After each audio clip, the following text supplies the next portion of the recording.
Ok, donc là c'est parti. Ajouter, inviter quelqu'un à participer au direct.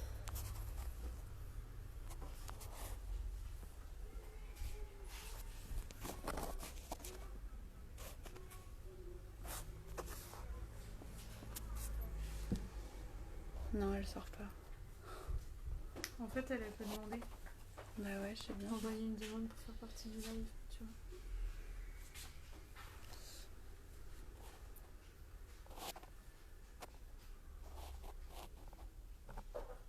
Ouais, mais moi je peux pas. Alors. Tac, c'est pas là.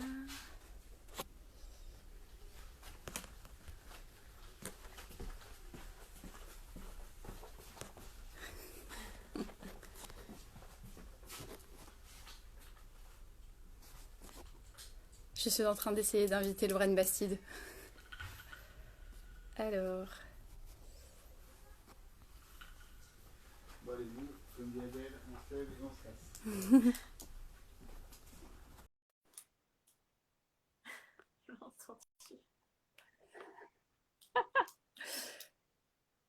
Alors. Oui, ça y est, je la vois, elle est là. Yeah, yeah. Salut Lorraine. Comment ça va, Marie? Comment ça va, Marie? Bah ça va. Et toi? Bah ça va, écoute. Ouais, t'en as pas encore marre de live? Écoute, j'aime bien. Mais par contre, là, il y a vachement d'écho, je m'entends. Ah, tu t'entends en double. Ok. Et bah écoute, je vais essayer de passer à la case écouteur. On va voir si ça marche. Non, mais je pense que ça vient de mon téléphone. Moi, ça marche. Alors j'attends, j'ai une ingénieure du son à côté de moi. Est-ce que... On entend les deux voix, en fait. J'essaye d'écouter et de revenir. D'accord, ok. Désolée. T'inquiète. Ok. Hop. On est en train de mettre en place le live. Je vous vois arriver au fur et à mesure. Donc je vous explique. On est en train de se rejoindre avec Lorraine. Donc je vous laisse patienter un instant. On n'a pas encore commencé. Hop. Tu penses que ça joue si je mets les écouteurs ou pas du tout? Peut-être. On entend quand même. Enfin, elle, on l'entendait en nous. Mais... Écoute, je vais essayer de mettre des écouteurs comme ça. Alors, est-ce que ça fonctionne? Coucou, ah c'est drôle. Alors, oui. Est-ce que déjà je te vois? C'est pas mal. Et bien là, j'ai l'impression que ça va. Je m'entends plus en écho. Moi, je t'entends bien. Moi, je t'entends bien. Je pense que c'est bon. Est-ce que mon ingénieur du son valide cette prise de son? C'est bon pour les deux? Super. Eh ben, je crois que c'est parti. Nickel. Est-ce que les gens qui nous suivent nous entendent bien? Est-ce que vous nous entendez bien? Ça a l'air d'aller. Top. Ouais. C'est un peu validé. On entend mieux et plus d'écho. On entend bien. Super. Agathe. Ah, super. C'est drôle. Ok, donc commence à y avoir du monde, super. Bon bah bienvenue pour ce premier live en ce qui me concerne. Pour celles qui ne me connaissent pas, comment? C'est ta première, félicitations. Ouais, c'est ta première. Encore une fois, parce que c'était toi mon premier épisode aussi pour le podcast de Girls Power. Ma pauvre, à chaque fois, en ce qui me concerne, c'est toi qui suis les plâtres à chaque fois. Mais bon, normalement, ça devrait bien se passer. Donc là, on est au Comptoir des mots, une librairie qui est généraliste, qui est à Paris. On a un cycle de rencontres féministes qui s'appelle Girls Power, qui est maintenant devenu un podcast, puisqu'on peut plus vraiment organiser des rencontres. Ce soir, on va discuter de Scum Manifesto de Valérie Solanas et de féminisme. Et si vous avez des questions, vous pourrez les poser ensuite dans la partie chat en bas. Si ça te va, Lorraine, je pense qu'on peut faire ça. Ok. La dernière fois qu'on s'était vu, c'était en septembre, c'était début septembre. C'était à l'occasion de la sortie de ton livre. présente chez Alary Éditions. Ça venait juste de sortir. On avait fait le lancement du coup ici au comptoir et on avait enregistré l'épisode du coup. Donc si vous l'aviez raté, vous pouvez le réécouter dans Girls Power. C'était il y a 6 mois déjà. Du coup, avant tout, je voulais te demander comment t'as vécu là ces 6 mois de promo, parce que mine de rien, t'as quand même fait pas mal de promos pour ce livre-là. Donc comment ça s'est passé avec un peu de recul? Ouais, bah écoute, ça s'est bien passé, mais on a été confinés à nouveau, tu vois, fin octobre. Donc finalement, il y a une partie de la promo de présente qui n'a pas pu avoir lieu, notamment beaucoup de rencontres en librairie, des rencontres que je devais faire dans le sud de la France, à Bordeaux, à Toulouse, voilà, qui n'ont pas pu avoir Ouais, lieu. Ça m'a vraiment attristée parce que il n'y a rien de mieux que les rencontres en librairie, je crois, quand on sort un livre. C'est vraiment ce que j'ai préféré, moi, dans la promotion de présente, c'est les signatures en librairie, quoi. Et je pense que c'est aussi ce qui fait qu'un livre va être accompagné par les libraires, reçu par le lectorat de façon plus personnalisée. Donc voilà, j'ai pas pu le faire. Mais le livre, il a continué à vivre beaucoup par le bouche à oreille, par les réseaux sociaux. J'ai énormément de retours et il s'est bien vendu, vraiment, en fait. Donc je suis super contente. Et voilà, après j'ai le livre de la poudre qui est sorti au mois de novembre.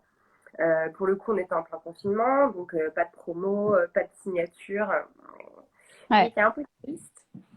Mais bon, tout ça, ça a aussi correspondu à un moment particulier dans ma vie professionnelle parce que c'est aussi la période où j'ai décidé de quitter Nouvelles Écoutes et ouais. de partir un peu voler de mes propres ailes, ce que je pense j'aurais pas pu décider de faire s'il n'y avait pas bah, le livre et puis ces projets à venir que du coup j'ai maintenant. Donc ça a été une période assez charnière, assez riche en émotions. Tu m'étonnes. Alors, on est là pour parler d'un texte en particulier, hop, que j'ai juste là, qui est Scum Manifesto, écrit par Valérie Solanas en 1967, et pour lequel tu as écrit une postface, comme on peut le voir juste ici. Euh, pour celles qui ne connaissent pas ce texte ni cette autrice, est-ce que tu peux, on va commencer par la personne humaine, est-ce que tu peux nous resituer un peu qui est Valérie Solanas? Alors, Valérie Solanas, c'est une personne qui est beaucoup plus connue pour avoir tiré sur Andy Warhol un beau jour de 68. Et vraiment, elle a marqué l'imaginaire collectif par ce fait divers qui a fait la une des journaux et qui a d'ailleurs déclenché la publication de Scum Manifesto. C'est une assez longue histoire, mais voilà, c'est une personne qui était très précaire et qui avait cédé la totalité de ses droits à un éditeur français qui s'appelait Gigondias et qui, quand il a vu le buzz en fait autour de la tentative d'assassinat de Warhol par cette femme, a décidé de sortir le livre. Donc en fait, elle n'a jamais bénéficié ni financièrement, ni en termes de notoriété de tout ce qui est devenu le Scum Manifesto après sa sortie. Et je trouve que c'est à la fois commencer par ça pour raconter Solanas, c'est vraiment la réduire parce que c'était une personne qui était bien plus riche que ça. Et en même temps, c'est aussi bien la raconter parce que elle a vraiment passé sa vie en fait à être écrasée par les hommes. Voilà, alors je sais pas si je te fais toute sa bio, mais bah, pour préparer On le... peut y aller, on a le temps, et je pense que c'est important Ouais. d'en parler. Ouais, c'est un peu aussi ce qui m'a semblé nécessaire parce que quand j'ai commencé un peu on m'a demandé cette post-phase qui était quand même un énorme enjeu, une énorme pression. Voilà, j'avais envie de relever le défi, mais sacré défi, quoi, j'étais comme ça. J'ai commencé un peu à défricher et à me rendre compte qu'en fait, Valérie Solanas, c'était un génie. C'était une espèce de... Alors, on a parlé de Virginia Woolf hier soir avec Geneviève Brisac, donc je la rapproche de Virginia Woolf dans mon esprit, mais il y a beaucoup d'autres femmes dont je pourrais la rapprocher. Je sais pas, je pense à Anaïs Nin, par exemple. C'est une femme qui a toujours écrit, en fait. Elle écrivait depuis l'enfance, elle était faite pour écrire, c'était son appel, c'était sa vie. Sauf qu'elle est née dans un milieu à la fois modeste et aussi violent. Elle est violée par son père dans son enfance, puis elle est violée par son beau-père. À l'âge de 15 ans, elle avait déjà eu 2 enfants qui lui avaient été enlevés. L'un avait été élevé comme sa sœur dans sa famille et l'autre a été placé par les services sociaux. Elle a subi des violences aussi de son grand-père. À 13 ans, elle a quitté son foyer, elle s'est prostituée pour gagner de l'argent. Enfin, dès les premières années de sa vie, la présence de la violence masculine dans son environnement est vraiment frappante. Et je me suis dit, c'est fou parce que le Scum, je l'avais lu, son nom, je le connaissais, et cette histoire-là, on ne me l'avait jamais racontée. Donc je trouvais ça important de la raconter parce que c'est important d'expliquer ce point de vue situé qui est celui d'une femme qui veut exterminer les hommes dans la société. Bah, voilà, c'est un bon élément Ouais, de quête, quoi, il y a pour un... comprendre Ouais, d'où ça vient, quoi.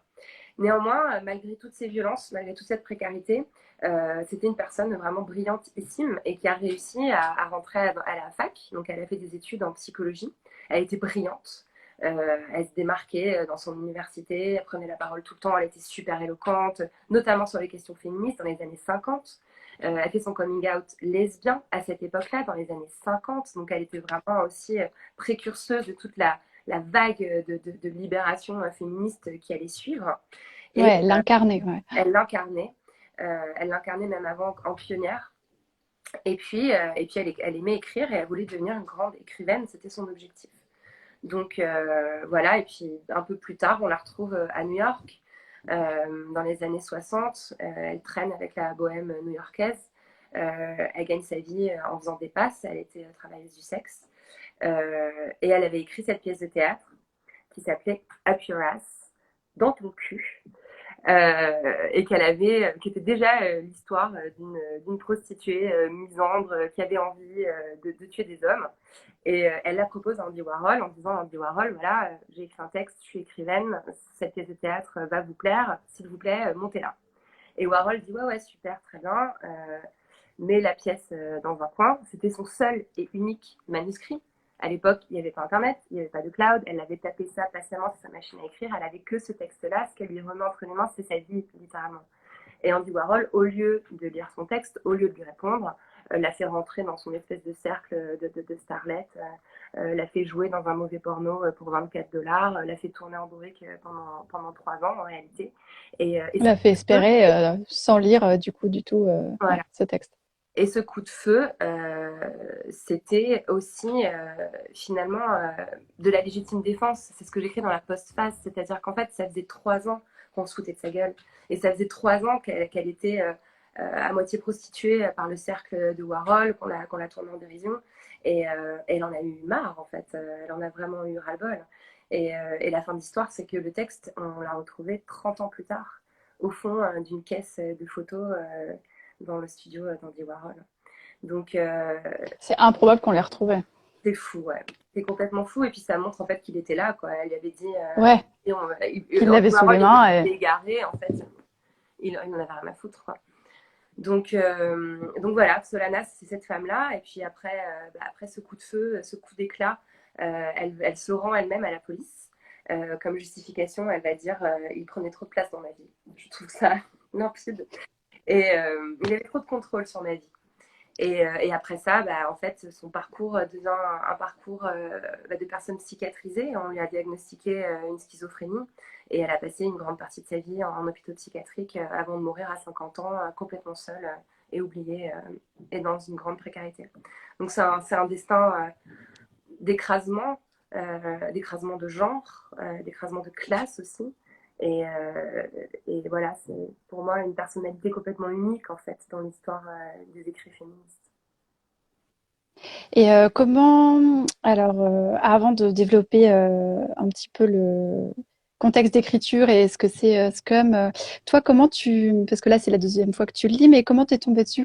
Comment tu l'as découvert la première fois que tu l'as lu? C'est un texte en fait qui a été oublié plusieurs fois. Mais je pense qu'il y a une catégorie de militantes féministes qu'il n'a jamais oublié, ce sont les militantes lesbiennes. Et c'est vrai quand on lit la littérature, la pensée lesbienne, on tombe en fait sur des évocations de ce texte qui est vraiment le texte fondateur de la misandrie contemporaine. Et donc j'avais croisé plusieurs fois son nom. Après, je ne saurais pas te dire précisément dans quel texte ou dans quel contexte. Mais tu connais par cœur ça, voilà, quand on commence à lire un livre féministe, en général, on en lit 15 derrière. Et donc, non, c'est faux. Mais non, voyons. Et après, on devient libraire féministe, et puis après, voilà, on fait un rayon qui prend beaucoup trop de place. Ouais. Donc ouais, je me rappelle à l'époque. Donc, c'est par d'autres écrits, ouais. j'avais un peu galéré pour le trouver. J'avais dû le commander dans une librairie. Il n'était pas en rayon. J'étais tombée sur cette édition donc postfacée par Michel Houellebecq. Et Un voilà, choix très intéressant. un choix intéressant. Un choix intéressant dont on pourra parler ensuite. Mais justement, la première impression de ce texte, et d'ailleurs, je l'ai vu passer ces derniers jours sur Instagram. Je crois que c'est le compte féministe à culture qui a réagi. Enfin voilà, j'imagine que c'est une personne derrière qui a réagi en disant genre, pouah, mais c'est illisible, c'est vulgaire, c'est binaire, c'est transphobe, quelle horreur ce texte. Et je me rappelle que j'avais pensé la même chose quand je l'avais lu. J'étais genre, ah, quand même, c'est hyper Oui. biologique. Ah oui, c'est quand même un peu plutôt fort aussi, parce que je savais pas qu'elle était travailleuse du sexe et elle a des mots très très durs pour les prostituées. Donc c'est vrai que le premier geste que j'ai eu vis-à-vis du scum, c'était un geste d'étonnement et un peu de rejet aussi, parce que c'est une pensée qui est datée sur le plan féministe. Mais c'est aussi une pensée qui est presque futuriste, parce qu'elle part en fait de cette certitude qu'il était quand même compliqué d'avoir en 67, que bientôt on allait pouvoir se passer des hommes pour se reproduire. La reproduction humaine allait bientôt pouvoir complètement se débarrasser des hommes. Alors j'imagine qu'il y avait eu des découvertes scientifiques à cette époque qui lui avaient peut-être mis la puce à l'oreille, mais elle était quand même en train d'anticiper la PMA, tout un tas d'avancées aussi de droits sur les utérus, sur la contraception, etc., qui allaient être en fait conquis bien après. Même de conception, quoi, même de représentation, parce que entre les avancées qui potentiellement peuvent être mises en place scientifiquement, etc., mais il faut arriver à le concevoir, à le penser. Et elle y arrive déjà, effectivement, en 67. Ouais, il y avait un côté assez visionnaire, en fait, hein, dans sa vision des choses. Donc voilà, mais c'est vrai que ce texte, finalement, dans la postface, j'ai pas essayé de le décortiquer. J'ai pas essayé de faire une explication de texte ou un commentaire, parce qu'en fait, il se commente pas, quoi. C'est un texte qui s'avale en une bouchée, en un souffle, en un cri. Et finalement, je trouvais ça plus intéressant de le recontextualiser, de rappeler qui était Solanas, de rappeler comment il avait été accueilli aussi en 68, parce que ça avait complètement fait exploser le mouvement féministe. Il y avait des féministes, donc à l'époque c'était NOW, une espèce de MLF américain. Il y en avait certaines qui ont crié au génie, genre mais exterminons les mecs, c'est bon, on a le plan les meufs. Et d'autres qui étaient complètement en panique, genre mais ça va pas la tête, on veut construire un projet de société avec les hommes, il faut qu'on leur parle, il faut qu'on les ait avec nous, on peut pas se les mettre à dos comme ça, etc. Donc, et elle avait dit en gros à tout le monde, pardon, on est sur Instagram, mais voilà, elle a réagi comme ça, genre pour tout le monde en fait. Elle en avait rien à foutre d'avoir le soutien d'une féministe militante, ça ne l'intéressait pas. Ce qu'elle voulait, c'était vraiment un retournement complet de la société. Qu'est-ce que ça veut dire scum? Scum, c'est la crasse, c'est la merde. Après, j'ai lu que c'était pas un texte non plus qu'elle avait choisi, que c'était un titre, pardon. Le titre? Ah ouais? Ouais, c'est le titre qui a été donné ensuite par justement cet éditeur Gigondias. Donc apparemment le titre ne vient pas d'elle. Et ensuite il y a eu toute une mythologie autour de ce titre, comme quoi Scum serait en fait l'anagramme de Cutting. Ah mince, je l'ai plus. Society for Cutting Up Men. Cutting Up Men. Merci Marie. Mais apparemment ça vient pas non plus de Valérie Solanas. Ok. Il y a des questions essentielles qui sont posées, Marie.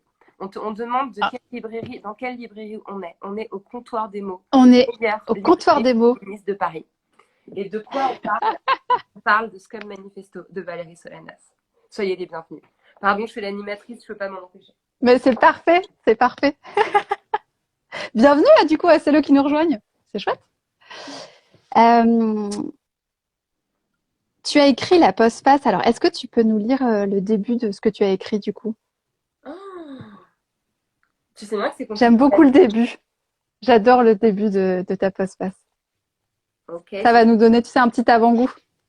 Ok, je ne l'ai jamais lu à haute voix.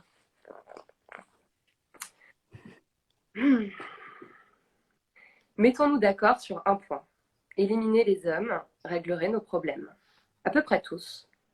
Le viol, la pédocriminalité, les violences familiales, le détournement de fonds, l'évasion fiscale, l'abus de biens sociaux, l'appropriation culturelle, les brevets, le cyberharcèlement, l'industrie de l'armement, le nucléaire, le chômage, les morts sur les routes, le trafic de drogue, la guerre des gangs, la corruption, le recel, la spéculation, la délocalisation, le réchauffement climatique, l'extinction de l'espèce, le pétrole, le charbon, l'obsolescence programmée, la 5G, la chasse, la drague lourde, le glyphosate, le chlordécone, le racisme, le néocolonialisme, l'homicide, le féminicide, la police, le mariage, la frigidité, la virginité, l'impuissance, l'IVG, les MST, la contraception, les banques, Amazon, Facebook, Pfizer, Tesla, l'intégrisme, le socialisme, le terrorisme, le capitalisme, le patriotisme, Manuel Valls, la dictature, le dopage et le burn-out. Oui, éliminer les hommes est de toute évidence une solution valable. Je suggère maintenant qu'on se pose la vraie question. Comment? Non, je rigole. Non, vraiment, c'est une blague. C'est forcément une blague d'avoir pour projet l'élimination radicale des hommes, n'est-ce pas? Je m'arrête là. Ouais, c'est parfait. J'adore. Je l'ai lu à haute voix aussi, moi, à des amis. Ça a fait son petit effet. Toi aussi, casse l'ambiance en soirée et lise comme manifesto. Alors, pourquoi est-ce que tu penses que... Donc, ce texte était édité par les éditions Mille et une Nuits. Il était disponible chez ces mêmes éditeurs, donc Mille et une Nuits. Et c'est réédité maintenant, là, c'est ressorti. Ça vient d'être réédité, du coup, avec ton texte la semaine dernière. Pourquoi est-ce que tu penses que c'est réédité maintenant? Et comment ça s'est passé, toi, pour l'écriture de cette postface? J'imagine que c'est les éditions Mille et une Nuits qui t'ont contacté pour te le proposer. Ouais, tout à fait. Alors pourquoi c'est réédité maintenant? Parce que je crois que chez Fayard, donc édition Mille et une Nuits, ça appartient à Fayard, il y a vraiment eu une prise de conscience que c'était dommage en fait que ce texte qui inspire aujourd'hui beaucoup de jeunes féministes soit postfacé par Michel Houellebecq. Je crois vraiment qu'il y avait une urgence de le rééditer. De le rendre accessible aussi parce que les éditions Mille et une Nuits, c'est des éditions qui publient des textes très courts. C'est des petits livres qui coûtent 4,50 €. Donc voilà, ça a vocation aussi à beaucoup circuler. Et ouais, et m'ont contacté pour me proposer d'écrire la postface. Et c'était un trop grand honneur en fait pour le refuser. Donc voilà, ça s'est passé aussi simplement que ça. Et toi, du coup, donc c'est là où tu t'es plongée du coup dans la vie de Valérie Solanas, à faire des recherches, etc. Ça a été compliqué parce que j'ai l'impression qu'elle était complètement. Enfin, moi, j'entends reparler du Scum depuis 1 an à peu près maintenant, mais finalement, c'est assez récent. Et j'ai pas eu l'impression qu'il y avait beaucoup de, tu vois, de traces écrites d'elle. Ouais. J'imagine que tu as dû aller chercher peut-être du côté des Américains, des interviews, des archives.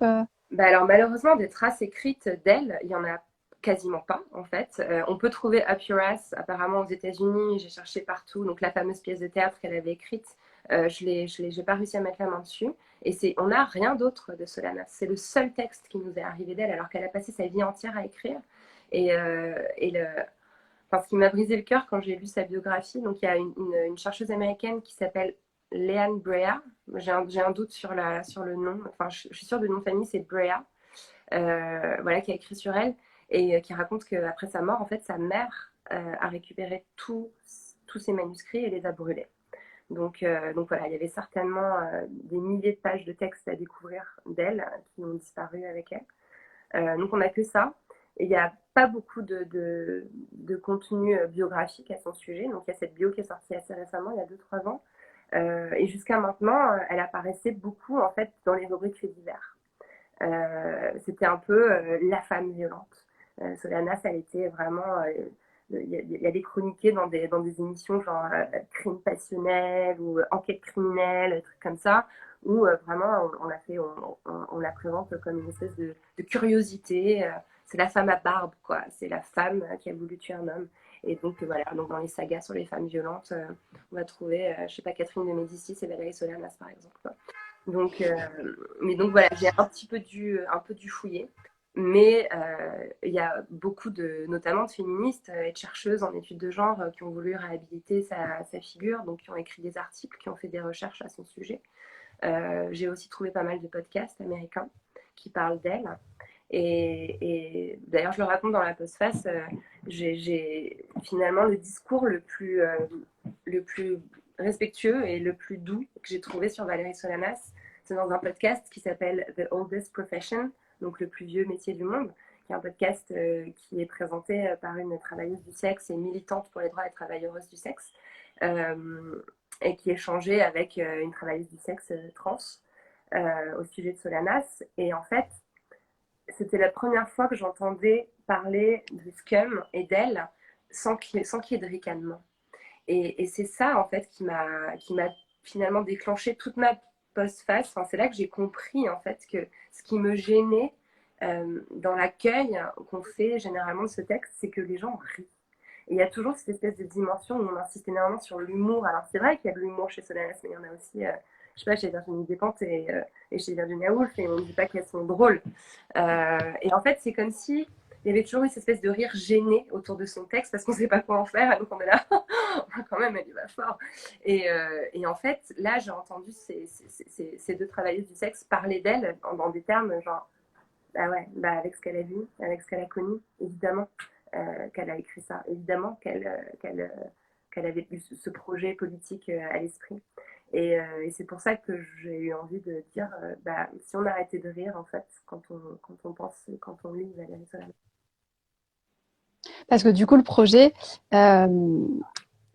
c'est quand même d'éradiquer les hommes, mais c'est pas que ça. Est-ce que tu peux nous expliquer un petit peu, parce qu'il y a le fait d'éradiquer les hommes, il y a tout ce qui est justement de laboratoire de procréation, il y a toute une dimension anticapitaliste aussi. Ouais. Alors, c'est quoi le projet de la volonté de Valérie Solanas quand elle écrit Scum Manifesto? Bah, il est confus quand même, son projet. Il est confus. Et ça, c'est important aussi de le dire, parce que je pense qu'il y avait quand même aussi une dimension chez Solanas de raisonnement par l'absurde, en fait. Et en fait, elle commence par dire qu'on pourrait exterminer les hommes, mais au fond, à la fin, elle dit qu'on peut en garder quelques-uns qui sont pas si méchants que ça. Elle dit tout de suite qu'on peut garder les hommes gays parce que les hommes gays sont OK. Alors, elle parle des hommes travestis. On peut se demander si elle fait pas référence à l'époque à la communauté trans new-yorkaise. Voilà, évidemment, les mots employés ont une résonance différente aujourd'hui. Et finalement, elle propose d'en garder quelques-uns. Quand ils seront à leur place, quand les femmes auront pris les manettes, ils feront joujou dans leur coin, ils ne seront pas bien méchants. Donc finalement, elle atténue aussi son propos au fil du texte. En revanche, il y a un lieu où son propos, comme tu soulignes, est très virulent, c'est la finance, enfin, c'est l'argent, c'est le capitalisme. Et finalement, je pense que là où Solanas, elle est vraiment la plus forte, c'est qu'elle met le doigt sur le lien en fait entre l'écrasement des femmes et le capitalisme. Elle est vraiment en train de travailler sur quelque chose qui se développe aussi au même moment en France avec les chercheuses féministes matérialistes comme Colette Guillemin, Monique Wittig ou d'autres. Elle commence à voir qu'en fait le souci c'est que les femmes travaillent gratuitement et qu'il y a tout ce travail évidemment domestique et lié aux enfants, mais aussi, je crois qu'elle identifie le travail émotionnel, le devoir de sourire, que tout le monde se sente bien, de rigoler aux blagues, etc. Elle en parle en fait. Et que tout ce travail de genre, comme dirait Sam Boursier, c'est un travail gratuit en fait. Donc, et que voilà, et que pendant ce temps-là, il y a des mecs qui font de la merde et qui gagnent des milliers de dollars et que ça n'a aucun sens. Donc elle propose de renverser la finance, elle propose de renverser les banques. En détravaillant, en faisant le cheval de Troie et que les femmes aillent détravailler et une fois qu'elles se font virer ou qu'elles ont bien détruit l'emploi, qu'après elles font la même chose avec un autre emploi. Exactement. Et puis il y a aussi un projet de guérilla chez Solanas. Enfin, elle dit à un moment donné, il suffirait qu'on soit 10 000, je crois que le chiffre c'est 10 000, pardon, je ne l'ai pas relu, j'aurais dû le relire avant la rencontre. Si on était 10 000 féministes un peu déterminées sur le territoire américain, je sais pas, ouais. En quelques semaines. En quelques semaines, on pourrait récupérer toutes les universités, tous les lieux de pouvoir. Et finalement, il suffirait d'une poignée de femmes déterminées pour complètement faire exploser le système. Et c'est ça, en fait, les scums. En fait, ce qu'elle appelle les scums dans le manifeste, c'est pour ça que cette histoire de Society for Cutting Up Men, ça ne se tient pas vraiment. Ouais. C'est les crasseuses, quoi. C'est les femmes qui n'en ont rien à foutre, quoi. Les femmes qui ont abandonné toute envie de concilier avec le sexe masculin. Et c'est ça qui est aussi intéressant chez elle, c'est que moi je pense qu'en fait elle était toute seule dans son esprit. Puisqu'on voit qu'après certaines féministes un peu radicales ont eu envie de rejoindre son armée et de se relier à elle. Elle en avait rien à foutre, en fait. C'était elle, la seule, la vraie. C'était elle, la seule scum. C'est pour ça que dans le texte, à un moment donné, parce qu'elle distingue dans les femmes, il y a les filles à papa et les scum. Mais en fait, après, quand elle commence à parler de scum, elle parle au singulier en disant scum est impatiente, Ouais, scum, etc. tout à fait. Ouais. Ouais, il y a ce glissement vers le singulier qui, effectivement, met la puce à l'oreille, ouais. C'est assez désarçonnant parce que c'est un texte, quand on le lit, qui est violent et qui est assez définitif dans son projet. Et en même temps, l'air de rien, sorti nulle part, à un moment donné, on lit une phrase qui rappelle que les femmes savent que le seul véritable pouvoir est celui de l'amour, qui détonne complètement avec ce qu'on vient de dire juste avant. Pourquoi est-ce qu'il y a l'amour qui émerge d'un coup comme ça dans un manifeste qui est plutôt un appel à l'éradication des hommes? Ouais, c'est trop marrant que tu relèves cette phrase parce que enfin, tu dois être au courant, au mois d'avril, il y a un livre qui sort qui s'appellera Sororité, qui sont des textes coordonnés par Chloé Delhomme.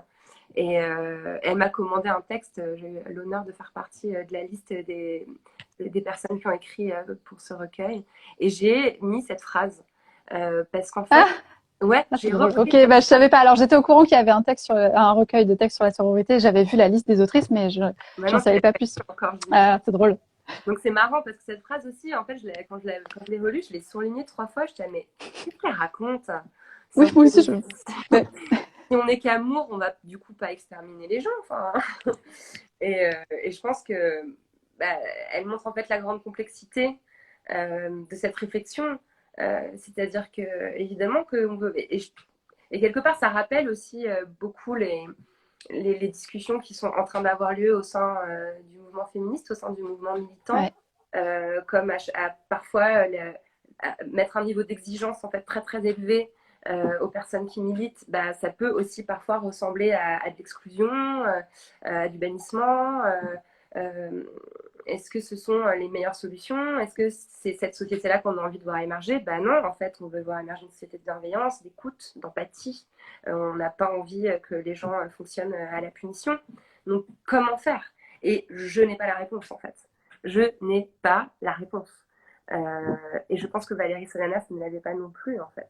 Et cette contradiction, soit elle l'a laissé passer sans la voir, mais ça m'étonnerait. Je pense qu'elle l'a laissé parce que évidemment que c'est un casse-tête en fait. Et j'ai fini mon texte pour Chloé Delhomme par ça en fait, parce que comment faire le désir de société féministe, c'est un désir en fait d'un changement tellement radical que c'est compliqué de le penser hors d'une forme de violence en fait. C'est compliqué de pas se dire ok en fait ce qu'il faut c'est la révolution, ce qu'il faut c'est tout raser parce que rien ne va. Et ça c'est ce qui explique bien Solana, elle arrive à vraiment embrasser tous les champs de la société et en disant rien ne va. On en est au même point. En même temps, dans le monde qu'on veut, on veut de l'amour. Dans le monde qu'on veut, on veut de la musique, de la poésie, de la danse. Donc, est-ce que c'est par la guerre et par la violence qu'on y arrivera? Pas sûr. Mais voilà, mais c'est pas par la tendresse non plus, donc je sais pas. Ça fait écho aussi au texte d'Irénée, Terreur féministe, Ouais. parce qu'elle finit justement, Irénée, quand elle écrit Terreur féministe, donc qui vient d'être édité par Divergence, par les éditions Divergence, elle pose la question on dit souvent la citation c'est Benoît Groult, je crois, qui avait dit ça à l'origine le féminisme n'a jamais tué personne, le machisme tue tous les jours. Est-ce bien vrai? Et du coup, Irénée explique dans son texte, elle cite des exemples de femmes qui, au contraire, ont été violentes, sont allées attaquer des hommes, etc. Elle les replace dans un contexte, et notamment l'exemple de sa grand-mère qui est très intéressant, qui, quand elle se faisait agresser, subissait des attouchements, n'hésitait pas à renvoyer assez violemment. On pourrait le qualifier aujourd'hui, en tout cas c'est ce qu'Irénée évoque, et qui dit mais en fait j'étais censée faire quoi? Parce qu'en fait c'est une réponse à la violence patriarcale, etc. Donc là il y a Terreur féministe qui sort maintenant, il y a Scum qui est réédité, il y a eu le livre Le génie lesbien. hop, que j'ai derrière, juste là, d'Alice Coffin, que les médias ont qualifié de radical, souvent en le réduisant à une seule phrase extraite de son texte, qui était son choix de ne lire que des femmes pour l'instant, ce qui a fait scandale. Alors déjà, moi, ça m'a beaucoup amusé de voir que, en fait, un choix de lecture, c'est le summum de la radicalité. Ah oui, Je oui. trouve ça assez intéressant quand même. De voir que c'est ça qui fait scandale. Et en même temps, c'est assez révélateur du fait que le livre est politique, que les choix de lecture sont politiques. Mais est-ce qu'il y a vraiment une radicalisation des féministes en ce moment? Coco Caroline, ma féministe radicale préférée. Caroline de la On est bien entouré, j'ai l'impression. Il y a une radicalisation. Alors, je ne pense pas qu'on puisse parler d'une radicalisation du mouvement féministe parce que quand tu le sais comme moi, il y a des mouvements féministes et voilà. Par contre, c'est vrai que ces derniers mois, le mot misandrie, je pense si on prenait le nuage de recherche Google, il a certainement beaucoup grossi ces derniers mois. Il y a le livre de Pauline Armange aussi, Moi les hommes, je les déteste, qui est sorti à ce moment-là. Donc en tout cas, je pense qu'il y a une petite frange peut-être plus radicale du mouvement féministe qui est à nouveau audible, qui est à nouveau visible. Ça passe aussi beaucoup par les réseaux sociaux. Il y a beaucoup de comptes Instagram aussi qui sont créés, qui portent des idées beaucoup plus voilà, radicales. Mais on assiste aussi à une mainstreamisation du féminisme. Il y a aussi énormément de féminisme pop, énormément de petits livres féministes un peu faciles, très dépolitisés, où on est plus sur des discours d'empowerment, etc., qui sont sortis en même temps. Donc, moi, j'ai l'impression que tous les champs du mouvement féministe sont en train d'être revalorisés, que la production éditoriale, de podcasts, de comptes Instagram, en fait, féministes en général, est en train d'augmenter. Et c'est super. Et voilà, et dans cette masse-là, évidemment, on trouve des discours plus radicaux. Alors après, effectivement, comme tu le soulignes, dire qu'Alice Coffin est une personne extrémiste, ça n'a absolument aucun sens. C'est la personne, justement, la plus... j'ai jamais lu autant de bienveillance et de tempérance et d'amour que dans le bouquin, que dans Le génie lesbien. C'est vraiment, vraiment bien passé à côté de ce qu'est Alice Coffin que de l'imaginer comme une dangereuse misandre qui aurait des méthodes violentes parce que c'est tout sauf elle, quoi. Et voilà, et ce geste de décider de ne lire que des hommes, si les hommes, que des femmes, si les hommes trouvent que c'est un geste violent, mais j'espère qu'ils vont pas lire le scum parce qu'ils sont pas prêts, quoi. Ah mais non, mais ça c'est sûr. Mais nous, quand on a fait une vitrine du coup pour annoncer cette discussion ce soir, et du coup on a choisi des livres pertinents pour annoncer ça. Donc il y a le Scum partout, et puis il y a d'autres textes, notamment effectivement celui d'Alice Coffin et celui de Pauline Armange. Moi les hommes, je les déteste. Je mets les livres en vitrine.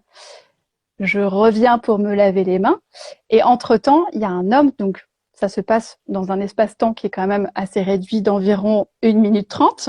Après avoir mis le livre en vitrine, hop, il y a un homme blanc, cisgenre, qui rentre et qui dit à ma collègue que, en gros, c'est un scandale d'avoir mis... Enfin, il a dit... mais moi, je trouve ça extrêmement limite d'avoir mis ce livre-là, Moi, les hommes, je les déteste, en vitrine. Extrêmement limite. Moi, je me sens visée. Mais justement, en fait, déjà, si tu te sens visée, pourquoi? Est-ce que tu peux peut-être interroger ce sentiment-là? Et puis, vraiment, c'est Moi, les hommes, je les déteste qui te dérange plutôt que Scum. Enfin, lis-le dans ces cas-là et renseigne-toi parce qu'en fait, justement, la portée de ces textes-là, finalement, c'est pas ce que tu crois. Déjà, visiblement, tu l'as pas lu, donc c'est déjà un peu dommage de critiquer alors que finalement, le texte de Pauline Armange, c'est pas ça. Et ensuite, une vitrine, c'est fait pour interroger. La librairie, c'est un lieu de débat, en fait. Donc, du coup, qu'on en parle, moi, je veux bien mettre des choses en vitrine. Moi, ça fait partie de mon boulot aussi. Et on est une librairie indépendante. Donc, de provoquer un peu la discussion et le débat et la réflexion, ça fait partie de notre boulot. Si nous, on fait pas ça, personne ne le fait. Enfin, parce que les médias, quand on voit effectivement certaines réceptions, certaines interviews, certaines unes, comme malheureusement celle de Libé, alors qu'il y a 2 semaines, ils font une interview de Pénélope qui était assez intéressante. C'est notre rôle, quoi. Donc, mais j'ai trouvé ça assez sidérant de voir cette espèce de critique tout de suite assez superficielle, juste parce qu'en fait, il y avait un titre comme ça, mais que derrière, on n'approfondit pas sur le contenu, quoi. On reste en surface. Ouais, ils sont bien sensibles. Parce qu'effectivement, ouais. en tant que femme, on se sent en fait visée absolument en permanence par le sexisme, par les violences sexuelles qui sont nommées. Et voilà, et on ne dit pas que c'est extrêmement limite. J'ai encore mieux. Attends, je l'ai noté parce que ça m'a sidéré. On a envoyé une newsletter aussi pour annoncer ce soir-là. Et j'ai reçu un mail d'un homme qui me dit que il y a quelques semaines, à l'occasion du décès de Phil Spector, il a été généralement rappelé que celui-ci était un assassin, pas un génie, mais un grand malade. J'aimerais que, de nos jours, des attentions réciproques soient prises. Moi aussi, j'aimerais que des attentions réciproques soient prises. J'ai ainsi besoin de vous écrire, c'est intéressant que vous ayez besoin de m'écrire, que Valérie Solanas a tenté d'assassiner Andy Warhol en 1968. J'étais pas au courant, dis donc, incroyable. Merci de m'expliquer la vie. Je vous demande de faire savoir qu'elle a été condamnée à 3 ans de prison pour tentative d'assassinat. C'est faux. C'est faux, elle a jamais fait de prison, elle a été internée tout de suite en hôpital psychiatrique. Mais genre, on sait, en fait, merci. Putain, mais j'ai trouvé ça sidérant. Enfin, de A à Z, de partir du principe qu'on ne sait pas.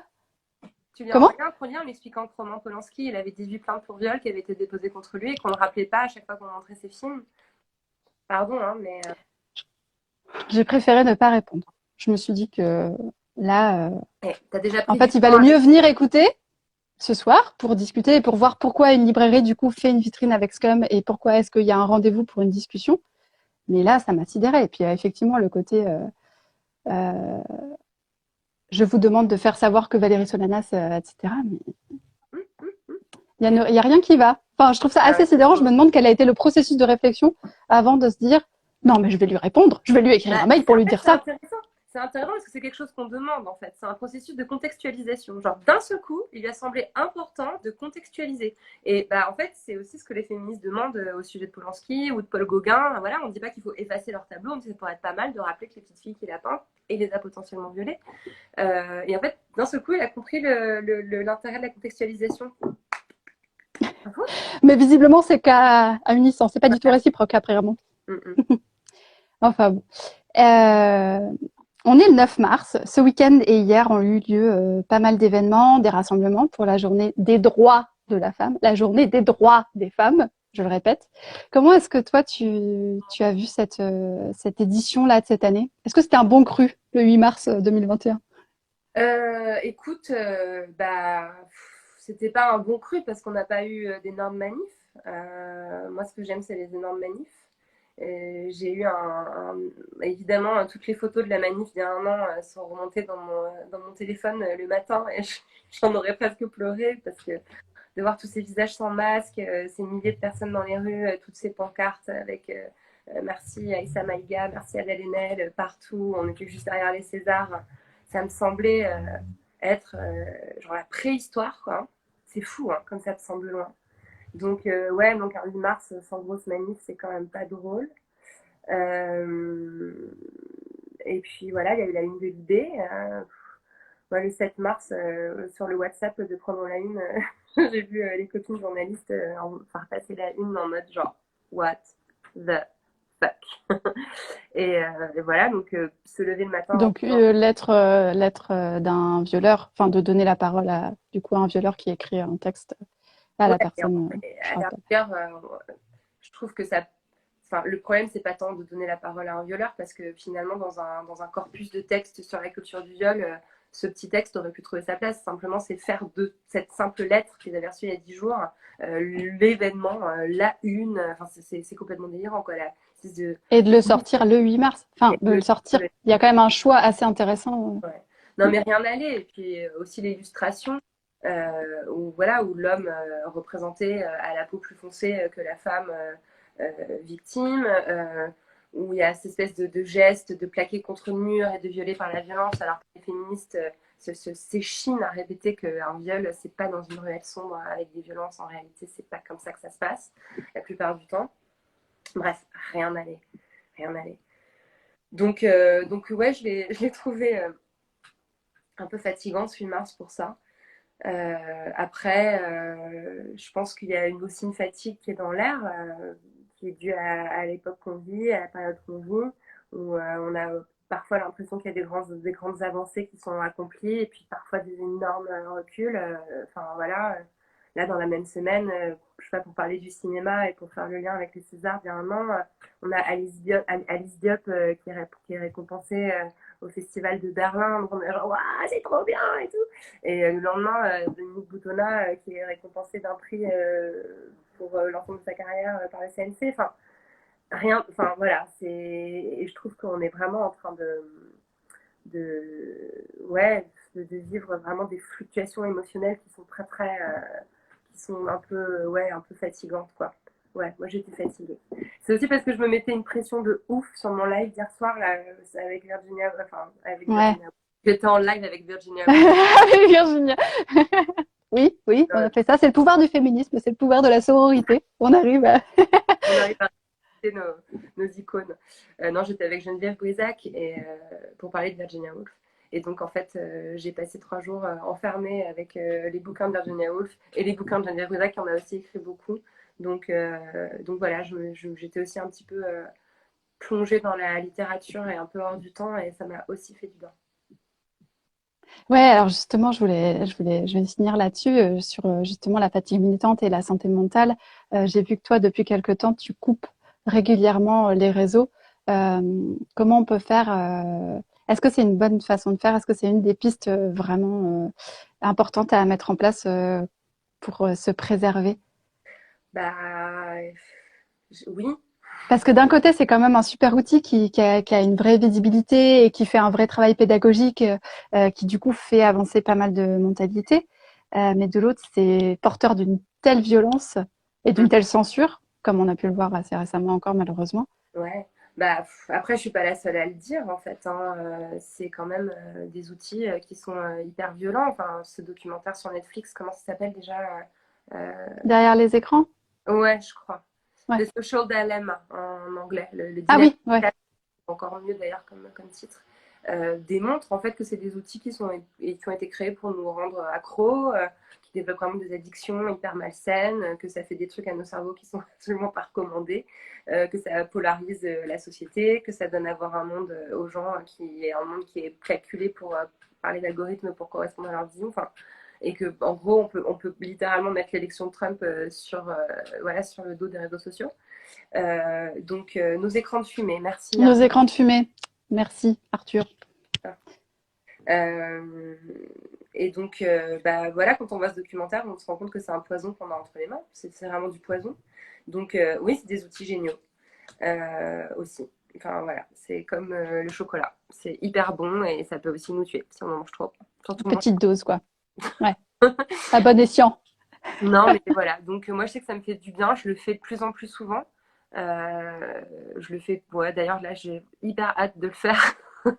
J'ai encore une rencontre à Liège jeudi, donc je vais continuer d'être connectée et de raconter tout ça. Mais je vais couper pendant un mois après, c'est sûr, Ouais. parce que je trouve que ça empêche de réfléchir, en fait, aussi. Ça empêche d'avoir du recul.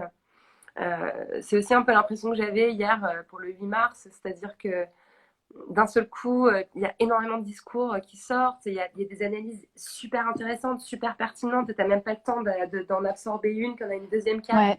Il y a quelqu'un qui est en colère, qui va lancer un coup de gueule sur quelqu'un d'autre, et puis après, il y a quelqu'un qui donne plein de love à quelqu'un d'autre, et finalement, tu as scrollé pendant 8 minutes, tu as eu de l'intelligence, du militantisme, de la colère, de l'amour, de l'émotion, etc.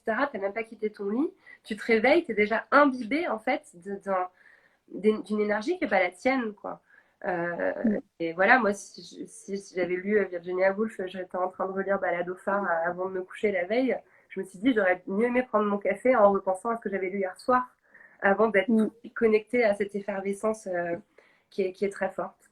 Euh, mais il y a des jours où, à l'inverse, je suis suffisamment en forme et excitée, j'ai envie de prendre part à la conversation et j'ai plein de trucs à dire et à partager et je sais m'en servir aussi comme ça par moment, quoi. Mais je pense qu'il faut quand même s'en protéger, ouais. Ouais. Merci Lorraine.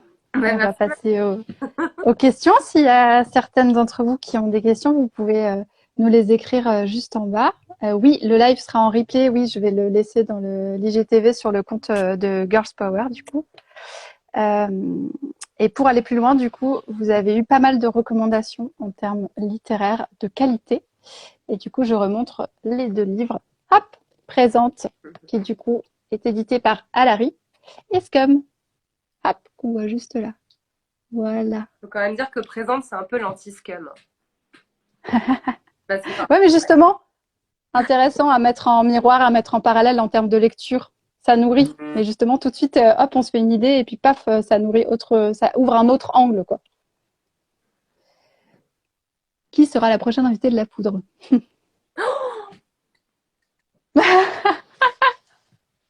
jeudi, il y a Judith Butler. Oh là là là là là là! Oh mon Dieu! Ouais.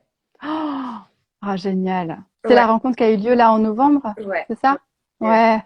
Interviewée pour le Festival des Créatives et voilà, donc ce sera. Enfin, voilà, elle est enfin dans le podcast. J'attendais un peu le 8 mars pour le balancer.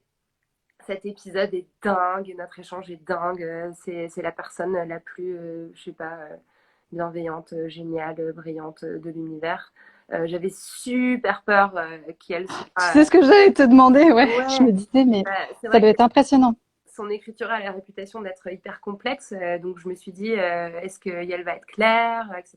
Et en fait, bah oui, elle est complètement limpide, quoi. Donc voilà, et puis la surprise, c'est que donc on a fait une version doublée en français pour les non-anglophones. Donc ça a pris aussi un peu de temps parce que c'est un énorme boulot, il faut traduire, faut retranscrire, traduire. Et c'est Elisabeth Lebovici, chercheuse en histoire de l'art, militante féministe, lesbienne, enfin géniale, qui fait sa voix en français. Donc c'est Oh Noël. là là! C'est Noël. Ah, mais de toute façon, le mois de mars, là, moi j'ai bossé, on bosse les livres en amont, donc on sait ce qui va sortir. Et ça fait déjà 2 mois que je te dis, mais le mois de mars, mais c'est Noël, il y a un Noël féministe. Vous n'êtes pas prêts. Moi qui reçois beaucoup de livres, parce que les maisons d'édition m'envoient pour que je les lise, j'ai quand même trouvé le meilleur filon de l'univers. Hein. J'ai des bouquins féministes qui tombent chez moi. Je suis trop gâtée. J'avoue. Et là, c'est que cette année, la moisson était incroyable. Il y a tellement de bouquins géniaux. Faut lire le bouquin de Wendy Delorme, qui est tellement fou. Aux éditions Cambourakis, ouais. Et viendra le feu. Le bouquin de Marie Kirchen, Her Story, qui est ouf.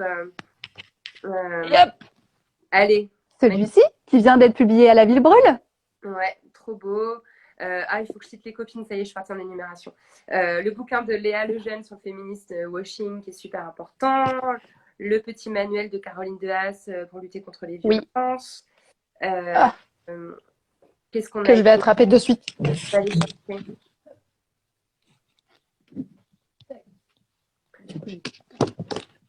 Il y a marqué Fuck Welbeck dans les commentaires.